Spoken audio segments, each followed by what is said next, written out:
Welcome to +2 politics class. പൊളിറ്റിക്സിൻ്റെ അടുത്ത ക്ലാസ്സിലേക്ക് എല്ലാവർക്കും സ്വാഗതം. കഴിഞ്ഞ ക്ലാസ്സിൽ നമ്മൾ കോൺഗ്രസ് വ്യവസ്ഥ വെല്ലുവിളികളും പുനഃസ്ഥാപനവും എന്ന പാഠഭാഗത്തിലെ ആദ്യ ഭാഗമാണ് പരിശോധിച്ചത്. അതിനകത്ത് കോൺഗ്രസ്സിലുണ്ടായിട്ടുള്ള ലീഡർഷിപ്പിൻ്റെ ചേഞ്ച്, അത് എങ്ങനെയാണ് കോൺഗ്രസ് പാർട്ടിയെ ബാധിച്ചത് എന്നും, നെഹ്റു മരിച്ചപ്പോൾ ശാസ്ത്രി അധികാരത്തിലെത്തിയതും, ശാസ്ത്രിക്ക് ശേഷം ഇന്ദിരാഗാന്ധി ഇന്ത്യയുടെ പ്രധാനമന്ത്രിയായി മാറിയതും, ഇന്ദിരാഗാന്ധിയുടെ കാലത്ത് നടന്ന 4ാം പൊതു തെരഞ്ഞെടുപ്പിനെ കുറിച്ചുമാണ് നമ്മൾ കഴിഞ്ഞ ക്ലാസ്സിൽ പറഞ്ഞു വന്നത്. 4ാം പൊതു തെരഞ്ഞെടുപ്പിൻ്റെ സാഹചര്യം വെല്ലുവിളികൾ നിറഞ്ഞതായിരുന്നു എന്ന് നമ്മൾ പറയുകയും, ആ തെരഞ്ഞെടുപ്പിൻ്റെ റിസൾട്ടിനെ കോൺഗ്രസ് പാർട്ടിയുടെ ഭൂകമ്പം എന്ന് വിശേഷിപ്പിക്കുന്നു എന്നും നമ്മൾ കഴിഞ്ഞ ക്ലാസ്സിൽ പറയുകയുണ്ടായി. തുടർന്നുള്ള ഭാഗമാണ് ഇന്ന് നമ്മൾ പരിശോധിക്കുന്നത്.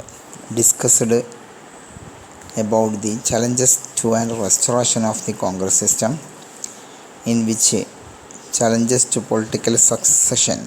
After the death of Nehru, Shastri became the Prime Minister of India.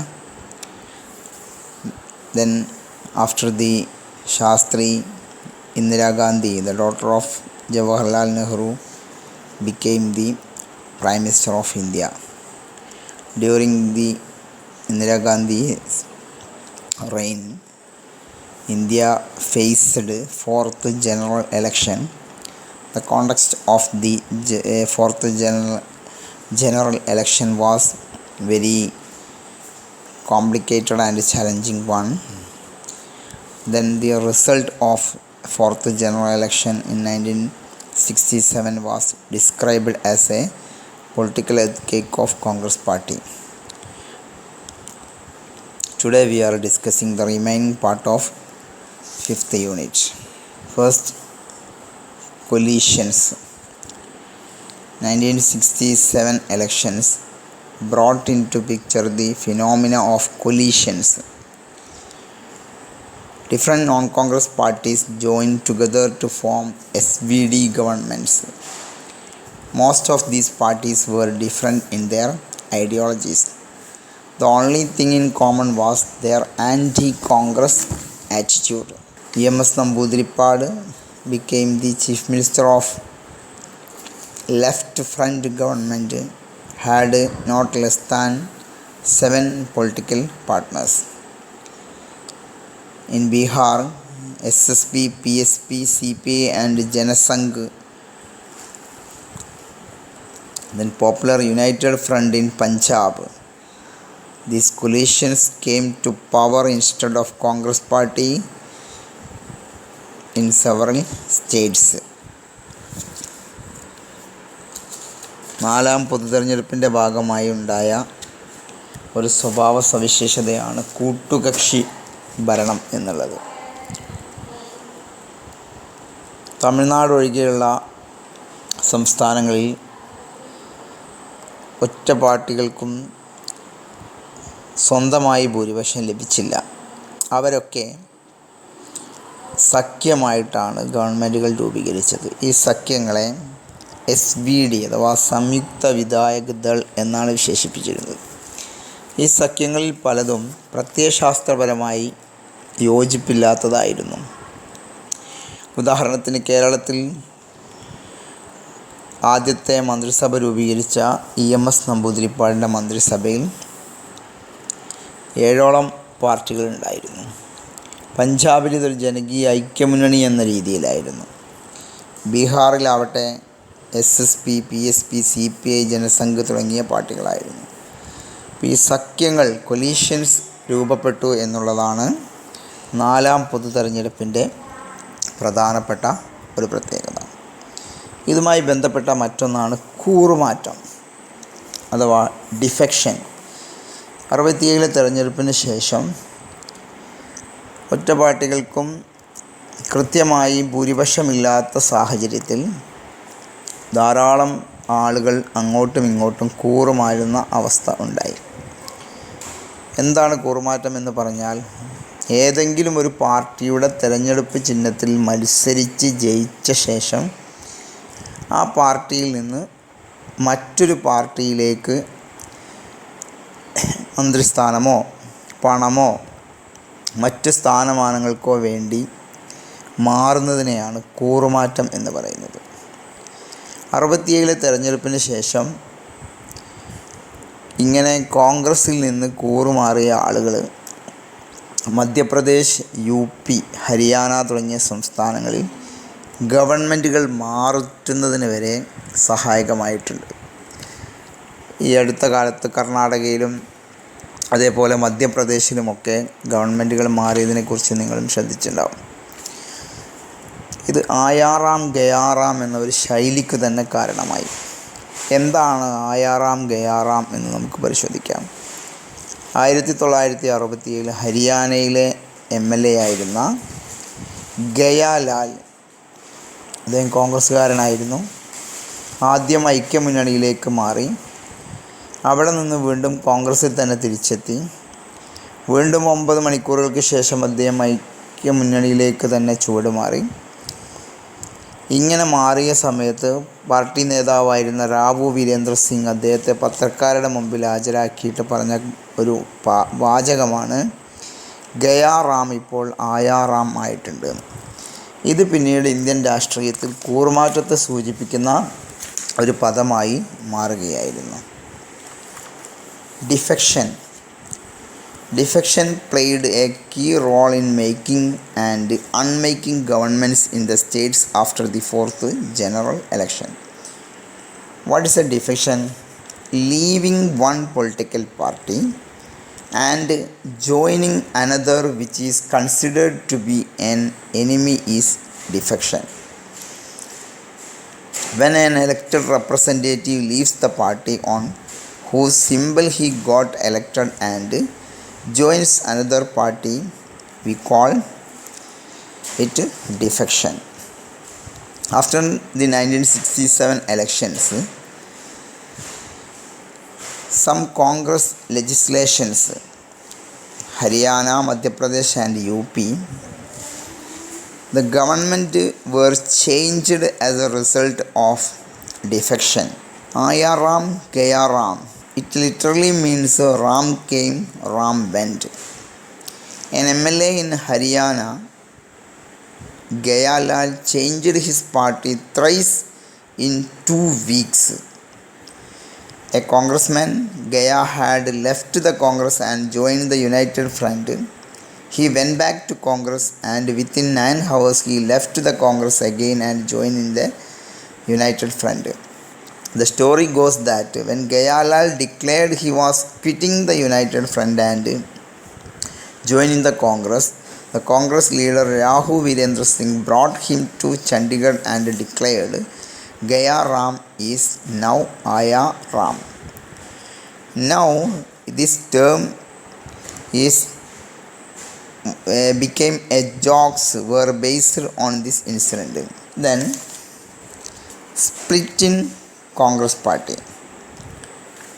It was with a small margin that the Congress party retained power at the center after the 1967 elections. They had lost their hold in many of the state.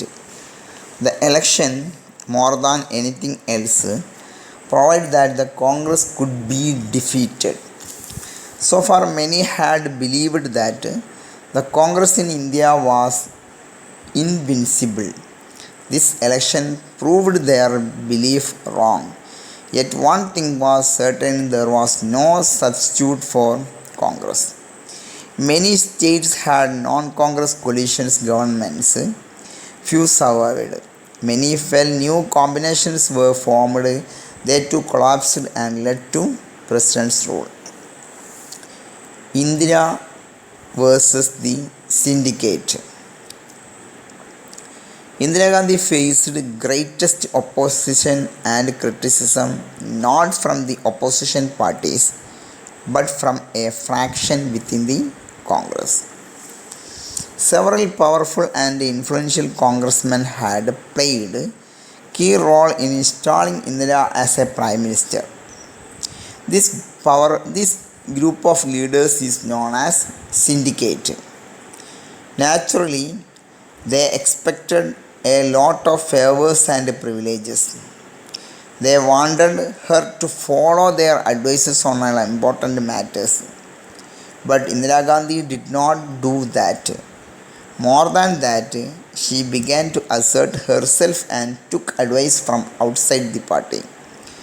She had a line of advisors of her own choice.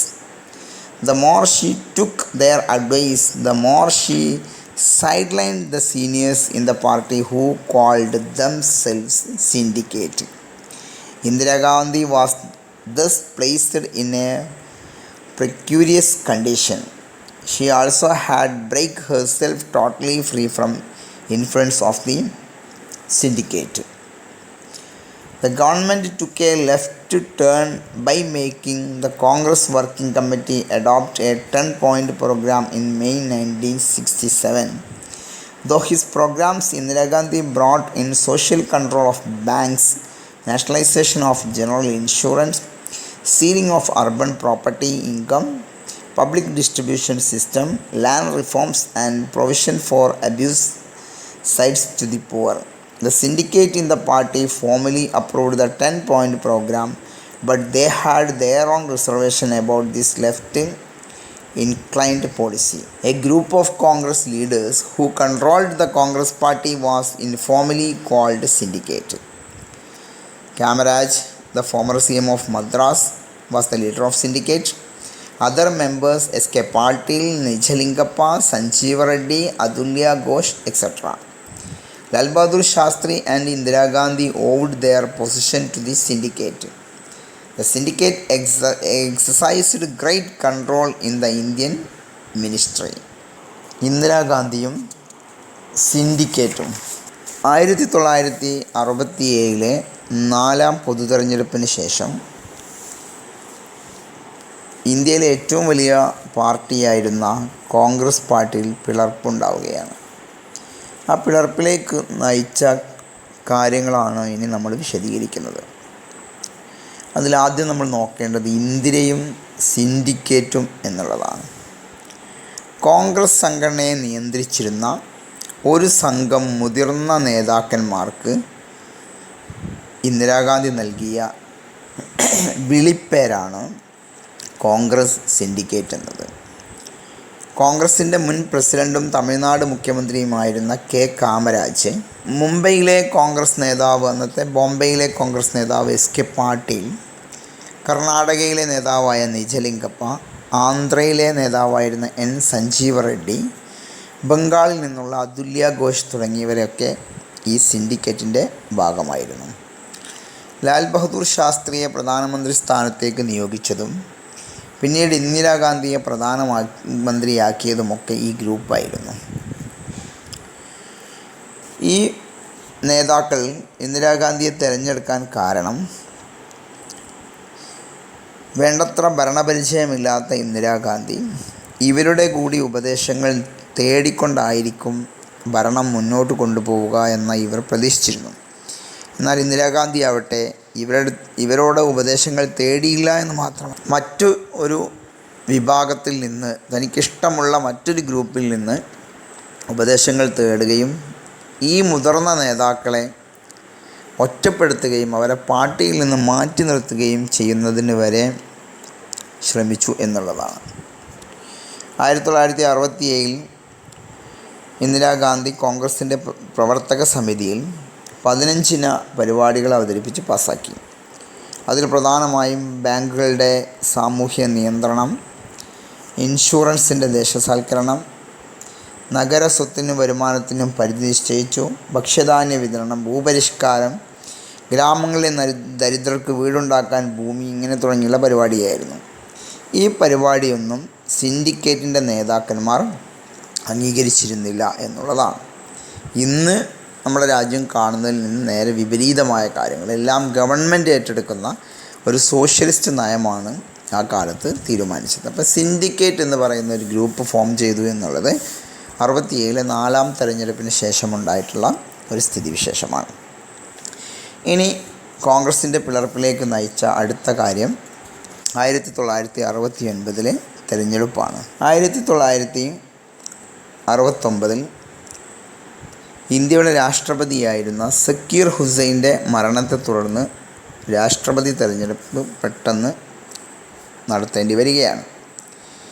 ഈ സമയത്ത് syndicate എന്ന് പറയുന്ന കോൺഗ്രസ്സിലെ seniors ആയിട്ടുള്ള നേതാക്കൾ അന്നത്തെ ലോക്സഭയിലെ സ്പീക്കറും ഇന്ദിരാഗാന്ധിയുടെ എതിരാളിയുമായ സഞ്ജീവ് റെഡ്ഡിയെ രാഷ്ട്രപതി സ്ഥാനത്തേക്ക് പ്രസിഡൻ്റായിട്ട് നോമിനേറ്റ് ചെയ്തു.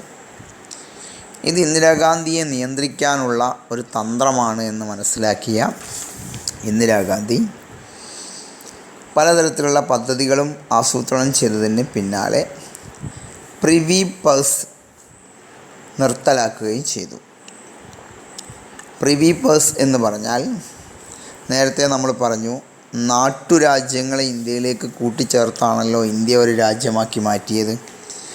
അങ്ങനെ ഇന്ത്യയിലേക്ക് ചേർന്ന നാട്ടുരാജ്യങ്ങളിലെ രാജാക്കന്മാർക്ക് ഭരണാധികാരം നഷ്ടപ്പെട്ടാലും അവരുടെ സ്വത്തുക്കൾ നിലനിർത്താൻ അധികാരം നൽകുകയും അവരുടെ രാജ്യത്തിൻ്റെയും സമ്പത്തിൻ്റെയും വലുപ്പമനുസരിച്ച് അവർക്കൊരു അലവൻസ് നൽകാൻ വേണ്ടി തീരുമാനിച്ചിരുന്നു. ആ അലവൻസിനെയാണ് പ്രിവി പേഴ്സ് എന്ന് പറഞ്ഞിരുന്നത്. എന്നാൽ ഇത് സാമൂഹ്യനീതിക്കും സാമ്പത്തിക നീതിക്കും യോജിക്കുന്നതല്ല എന്ന അഭിപ്രായം നെഹ്റുവിന് തന്നെ ഉണ്ടായിരുന്നു. 67 തെരഞ്ഞെടുപ്പ് കാലത്ത് ഇന്ദിരാഗാന്ധി പ്രിവി പേഴ്സ് നിർത്തലാക്കണമെന്ന് പ്രഖ്യാപിക്കുകയും 70 ഒരു ഭരണഘടനാ ഭേദഗതി വഴി പ്രിവി പേഴ്സ് നിർത്തലാക്കാൻ ഗവൺമെൻറ് ശ്രമിച്ചെങ്കിലും പാർലമെൻറ്റിലെ ലോക്സഭയിൽ പാസ്സായെങ്കിലും രാജ്യസഭയിൽ അത് പാസ്സാക്കാൻ കഴിഞ്ഞില്ല. പിന്നീട് ഓർഡിനൻസ് പുറത്തിറക്കി, പക്ഷേ സുപ്രീം കോടതി ആ നിയമം അസാധുവാക്കി. പിന്നീട് 71 ഇന്ദിരാഗാന്ധി വൻ ഭൂരിപക്ഷത്തോടുകൂടി ജയിച്ചതിന് ശേഷം പ്രിവി പേഴ്സ് നിർത്തലാക്കുകയും ചെയ്തു. അപ്പോൾ ഈ പ്രിവി പേഴ്സ് നിർത്തലാക്കുമെന്ന ഒരു തീരുമാനം 1969 ഇന്ദിരാഗാന്ധി പ്രഖ്യാപിച്ചു. ഇന്നിപ്പോൾ പൗരത്വ നിയമവും അതേപോലെ തന്നെ നോട്ട് നിരോധനവും പുതിയ വിദ്യാഭ്യാസ നയം, കാർഷിക ബില്ലും ഒക്കെ പോലെ അന്ന് വലിയ വിവാദമുണ്ടാക്കിയ പ്രഖ്യാപനങ്ങളായിരുന്നു. അപ്പോൾ കോൺഗ്രസിൻ്റെ സ്ഥാനാർത്ഥിയായ കോൺഗ്രസ് ഔദ്യോഗികമായി പ്രഖ്യാപിച്ച നീലം സഞ്ജീവ റെഡ്ഡിയെ ഇന്ദിരാഗാന്ധിയെ നിയന്ത്രിക്കാനാണ് കൊണ്ടുവന്നത് എന്ന് മനസ്സിലാക്കിയ ഇന്ദിരാഗാന്ധി തൻ്റെ സ്വന്തക്കാരനായ വി ഗിരിയോട് രാഷ്ട്രപതി സ്ഥാനത്തേക്ക് കോൺഗ്രസിൽ നിന്ന് തന്നെ മത്സരിക്കാൻ ആവശ്യപ്പെടുകയും വി ഗിരി അങ്ങനെ മത്സരിക്കുകയും ചെയ്തു. കോൺഗ്രസിൽ നിന്ന് തന്നെ ഒരേ സ്ഥാനത്തേക്ക് 2 സ്ഥാനാർത്ഥികൾ മത്സരിക്കുന്ന സ്ഥിതിഗതി രൂപപ്പെട്ടു വരികയും ചെയ്തു. പ്രത്യേക AICC സമ്മേളനം വിളിക്കണമെന്ന് ഇന്ദിരാഗാന്ധി ആവശ്യപ്പെട്ടു. എന്നാൽ അതുണ്ടായില്ല. എല്ലാ ആളുകളും ഔദ്യോഗിക സ്ഥാനാർത്ഥിക്ക് നിജലിംഗപ്പക്ക് വോട്ട് ചെയ്യണമെന്ന് ആവശ്യപ്പെട്ടുകൊണ്ട് കോൺഗ്രസ് എല്ലാ അംഗങ്ങൾക്കും കത്ത് നൽകി. എന്നാൽ ഇന്ദിരാഗാന്ധി ആവശ്യപ്പെട്ടത് എല്ലാവരോടും മനസ്സാക്ഷി അനുസരിച്ച് വോട്ട് ചെയ്യാനാണ്. മനസ്സാക്ഷി അനുസരിച്ച് വോട്ട് ചെയ്തു. റിസൾട്ട് എന്ന് പറയുന്നത് കോൺഗ്രസിൻ്റെ ഔദ്യോഗിക സ്ഥാനാർത്ഥിയായിരുന്ന നീലം സഞ്ജീവ റെഡ്ഡി പരാജയപ്പെടുകയും ഇന്ദിരാഗാന്ധി കൊണ്ടുവന്ന വി ഗിരി എന്ന് പറയുന്ന സ്ഥാനാർത്ഥി ജയിക്കുകയും ചെയ്തു. ഇതോടുകൂടി കോൺഗ്രസിൻ്റെ ഔദ്യോഗിക സ്ഥാനാർത്ഥി പരാജയപ്പെട്ടതോടുകൂടി കോൺഗ്രസ് പിളരുകയും കോൺഗ്രസ് പ്രസിഡന്റ് പ്രധാനമന്ത്രിയായ ഇന്ദിരാഗാന്ധിയെ കോൺഗ്രസിൽ നിന്ന് പുറത്താക്കുകയും എന്നാൽ ഇന്ദിരാഗാന്ധി തൻ്റെ കോൺഗ്രസ്സാണ് യഥാർത്ഥ കോൺഗ്രസ് എന്ന അവകാശവാദം ഉന്നയിക്കുകയും ചെയ്തു. 69 നവംബർ ആയതോടുകൂടി കോൺഗ്രസ് 2 പാർട്ടികളായി മാറി. ഇന്ദിരാഗാന്ധിയുടെ നേതൃത്വത്തിലുള്ള കോൺഗ്രസ് റിക്വസിഷനിസ്റ്റ് കോൺഗ്രസ് എന്നും കോൺഗ്രസ് R എന്ന പേരിലും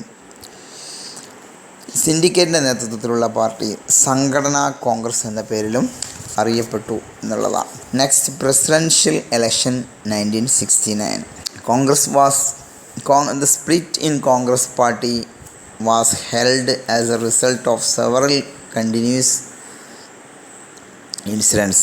One of them is president election in 1969. On President Zakir Husain's death, a new president had to be elected. Syndicate in the Congress nominated N. Sanjeev Reddy as the presidential candidate. However, as Sanjeev Reddy was an opponent of the Indira Gandhi, Gandhi asked the vice president to file his nomination as an independent candidate. This was only adding the rift between syndicate and Mr. Indira Gandhi. She also announced a new popular policies like nationalism of private banks, abolition of privilege enjoyed by former princes, abolition of privy purse. What is privy purse? When the princely state were integrated into the union, the princes were given an assurance that the ruling princess family would be allowed to retain certain private property. They would also be given a grant or government allowances in proportion to the revenue of the state joining the Indian Union. This amount is called privy purse. In fact, Nehru had himself expressed his views regarding the privy purse. After the 1967 election, Indira Gandhi supported the demand for abolishing privy purse. Morarji Desai did not agree. In 1970, constitutional amendment was brought, but the Rajya Sabha did not pass it. It was next brought up as an ordinance, but the Supreme Court struck it down. In 1971, Indira Gandhi made the privy purse a major issue and she got plenty of popular support, and within the massive victory in 1971 election, Mrs. Indira Gandhi got the constitution amendment to get over all legal obstacles in abolishing privy purse. It was a great discussing matter, just like Citizenship Act or demonetization or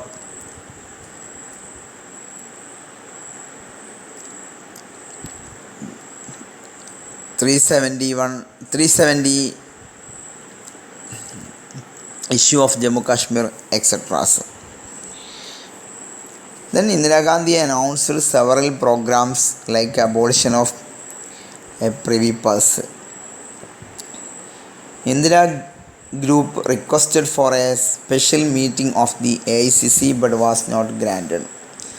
Gandhi silently supported V.V. Giri and openly called for a consensus vote. She sent the message that she wanted the MPs and MLAs to vote per the dictate of their consciences. The result of the election turned the vice president into the president of India. Sanjeev Reddy, the official candidate of the Congress, was defeated. This was the last nail on the coffin. The Congress party had split. The Congress president Jalingappa expelled Mrs. Indira Gandhi from the party. While she said her group was the real Congress, the Congress led by leader in the syndicate came to known as Congress O, and Indira Gandhi group came to be called Congress R. O stood for organization and R stood for requisitionist, because they had requisitioned a special meeting of AICC. 1971 election and restoration of the Congress. The splitting Congress party reduced Indira Gandhi's government to a minority. The CPI and DMK gave her issues-based support. But in December 1970, she recommended dissolution of the Lok Sabha. She had her own reason for this. At the moment, she had to depend on other political party support to take various measures for the good of the country. By strengthening her own party, she needed less dependence on others. By facing the people for a fresh mandate, she hoped to strengthen the stand. This hold move surprised everyone. The fifth general election to the Lok Sabha took place in 1971. 1971 തിരഞ്ഞെടുപ്പ്. കോൺഗ്രസിൽ 69 split വന്നതോടുകൂടി ഇന്ദിരാഗാന്ധിയുടെ നേതൃത്വത്തിലുള്ള ഗവൺമെൻറ്റിന് ഭൂരിപക്ഷം വളരെ കുറവായിരുന്നു. CPM തുടങ്ങിയ പാർട്ടികളുടെ പിന്തുണ മാത്രമേ ഉണ്ടായിരുന്നുള്ളൂ. പിന്തുണയില്ലാത്ത ഗവൺമെൻറ്റിന് കാര്യങ്ങൾ ചെയ്യാൻ കഴിയില്ല എന്നതുകൊണ്ട് പിന്തുണ ഉറപ്പാക്കാൻ വേണ്ടി 1970 ഡിസംബറിൽ ലോക്സഭ പിരിച്ചുവിടാൻ വേണ്ടി ഇന്ദിരാഗാന്ധി തീരുമാനിക്കുകയായിരുന്നു. 1971 പിരിച്ചുവിട്ട ലോക്സഭയിലേക്ക് എല്ലാവരെയും അത്ഭുതപ്പെടുത്തിക്കൊണ്ട് തിരഞ്ഞെടുപ്പ് നടന്നു. കോൺഗ്രസിൻ്റെ ഒരു വിഭാഗം കോൺഗ്രസ് വിട്ടു പോയിരിക്കുന്നു. കോൺഗ്രസ് 6 മാത്രമാണ് കോൺഗ്രസിനകത്ത് ഇന്ദിരാഗാന്ധിക്കൊപ്പം ഉണ്ടായിരുന്നത്. ഇന്ദിരാഗാന്ധി നേതൃത്വത്തിലുള്ള കോൺഗ്രസ് വിഭാഗത്തെ ഗതികേടിലാക്കുന്ന വിധത്തിൽ കോൺഗ്രസ് ഇതര കക്ഷികളെല്ലാം ചേർന്ന് ഒരു മഹാസഖ്യത്തിന് രൂപം നൽകുകയും ചെയ്തു. SSP, PSP, ഭാരതീയ ജനസംഘം, സ്വതന്ത്ര പാർട്ടി, ഭാരതീയ ക്രാന്തിദൾ എന്നിവയെല്ലാം ഈ സഖ്യത്തിലുണ്ടായിരുന്നു. ഇന്ദിരാഗാന്ധിയുടെ നേതൃത്വത്തിൽ കോൺഗ്രസ് വിഭാഗവും CPIയും മാത്രമായിരുന്നു സഖ്യത്തിലുണ്ടായിരുന്നത്. എതിരാളികൾക്ക് അവതരിപ്പിക്കാൻ ഒരേ ഒരു അജണ്ട മാത്രമേ ഉണ്ടായിരുന്നുള്ളൂ. അവർ എല്ലാവരും ഇന്ദിരയെ എതിർക്കുന്ന ഒരു അജണ്ട മാത്രമാണ് വെച്ചത്. എന്നാൽ ഇന്ദിരാഗാന്ധി ആ കാലത്ത് എല്ലാവരെയും ആഗ്രഹിക്കുന്ന ഒരു മുദ്രാവാക്യം മുന്നോട്ട് വെച്ചു. ഗരീബി ഹടാവോ. പരീക്ഷയ്ക്ക് പലപ്പോഴും ചോദിക്കാറുണ്ട്, ഗരീബി ഹടാവോ എന്നത് ആരുടെ മുദ്രാവാക്യമാണ്? അത് ഇന്ദിരാഗാന്ധി 1971 ഇലക്ഷന് മുൻപോട്ട് വെച്ചതാണ്. മഹാസഖ്യമാവട്ടെ ഇതിന് പകരമായി മുമ്പോട്ട് വെച്ചത് ഇന്ദിരാ ഹടാവോ എന്നതാണ്. ഇന്ദിരാ ഹടാവോ എന്ന് പറഞ്ഞാൽ ഇന്ദിരയെ നീക്കുക എന്നാണ്. എന്നാൽ ഇന്ദിരാഗാന്ധി മുമ്പോട്ട് വെച്ചത് ഗരീബി ഹടാവോ, ദാരിദ്ര്യ നിർമ്മാർജ്ജനം ചെയ്യുക എന്നുള്ളതാണ്. തെരഞ്ഞെടുപ്പ് റിസൾട്ട് വന്നപ്പോൾ 375 സീറ്റ്, അതായത് 48.4% വോട്ട് നേടി ഇന്ദിരാഗാന്ധി കോൺഗ്രസിനെ ഒറ്റയ്ക്ക് അധികാരത്തിലെത്തിച്ചു എന്നുള്ളതാണ്. 44% വോട്ട് നേടി ഇന്ദിരാഗാന്ധിയുടെ നേതൃത്വത്തിൽ കോൺഗ്രസ് അധികാരത്തിൽ വന്നു. കോൺഗ്രസിൻ്റെ പ്രഗത്ഭ നേതാക്കളെല്ലാം ഉണ്ടായിരുന്ന സംഘടനാ കോൺഗ്രസ് വലിയ തിരിച്ചടിയായി മാറി. ഇതോടുകൂടി ഇന്ദിരയുടെ നേതൃത്വത്തിലുള്ള കോൺഗ്രസ്സാണ് യഥാർത്ഥ കോൺഗ്രസ് എന്ന് തെളിയിക്കപ്പെട്ടു. കോൺഗ്രസ് 6ന് 382 സീറ്റ് കിട്ടിയപ്പോൾ കോൺഗ്രസ് ഒയ്ക്ക് 16 സീറ്റ് മാത്രമാണ് കിട്ടിയത്. 71 തെരഞ്ഞെടുപ്പിനെ തുടർന്ന് ബംഗ്ലാദേശ് യുദ്ധമുണ്ടാവുകയും ഇന്ദിരാഗാന്ധിയുടെ ഇമേജ് വളരെയേറെ വർദ്ധിക്കുകയും ചെയ്തു. ഇതോടുകൂടി വെല്ലുവിളി നേരിട്ട കോൺഗ്രസ് പാർട്ടി ഇന്ത്യയിൽ തിരിച്ചു വരികയും ചെയ്തു. പക്ഷേ തിരിച്ചു വന്ന പാർട്ടിയും നേരത്തെ ഉണ്ടായിരുന്ന കോൺഗ്രസ് പാർട്ടിയും തമ്മിൽ ചില വ്യത്യാസങ്ങളുണ്ടായിരുന്നു. പരമോന്നത നേതാവിൻ്റെ പ്രശസ്തി മാത്രം ആശ്രയിച്ച് നിൽക്കുന്ന പാർട്ടിയായിട്ടാണ് ഇന്ദിരാഗാന്ധിയുടെ നേതൃത്വത്തിലുള്ള പുതിയ പാർട്ടി രൂപപ്പെട്ടത്. കോൺഗ്രസ് പാർട്ടിയിൽ അധികം ഗ്രൂപ്പുകളൊന്നും ഇല്ലാത്തതിനാൽ നാനാതരം അഭിപ്രായങ്ങളെ അന്ന് ആ പാർട്ടിയിൽ ഉണ്ടായിരുന്നില്ല. തെരഞ്ഞെടുപ്പിൽ വിജയിക്കുന്നതിനായി ദരിദ്ര സ്ത്രീകൾ, ദളിതർ, ആദിവാസികൾ എന്നിവർക്ക് പലവിധ സാമൂഹിക ഗ്രൂപ്പുകളെ അതിനെ ആശ്രയിക്കേണ്ടി വന്നു. അപ്പോൾ പുതിയ ഒരു കോൺഗ്രസ്സായി 1971 തെരഞ്ഞെടുപ്പിൽ കോൺഗ്രസ് പാർട്ടി മാറുകയും അതോടുകൂടി കോൺഗ്രസ് നെഹ്റുവിൻ്റെ മരണത്തെ തുടർന്ന് നേരിട്ട വെല്ലുവിളിയിൽ നിന്ന് രക്ഷപ്പെടുകയും ചെയ്തു എന്നുള്ളതാണ്. The 1971 election and restoration of the Congress party. The split in Congress reduced the Indira Gandhi government into a minority. In December 1970, Indira Gandhi recommended dissolution of the Lok Sabha. She had her own reason. At the moment, she had to depend on another political party support, take various measures for the good of the country. 1971 the result of Lok Sabha election 1971. Just as her decision to dissolve Lok Sabha in 1970 was dramatic, the result of the election in 1971 were equally, if not more, dramatic and surprising. The new Congress CPI alliance won more seats and votes than the Congress had ever won in the 4 general elections. They won 375 seats and 48.4% of votes. The new Congress alone had won 352 seats and 44% of votes. Congress got only 16 seats and 10.43 percentage of votes. Within the Within the party, Indira Gandhi proved that her new Congress was the real Congress. Once again, the Congress was restored to its dominant position in India after a great challenge, the death of Nehru. A major crisis broke out in the East Pakistan after this election. Then Indira faced Bangladesh war in 1970. The state assembly elections held in 1972 had stunning victory to the new Congress.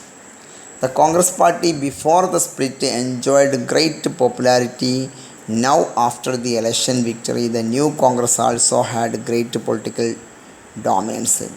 The party before the split relied on the popularity of a supreme leader, but its organizational structure was weak. The new Congress party under Indira Gandhi had few fractions or groups. So adjusting to and accommodating all opinion and interest was not easy. The victory it enjoyed in the elections came from social groups like women, Dalits, Adivasis and minorities.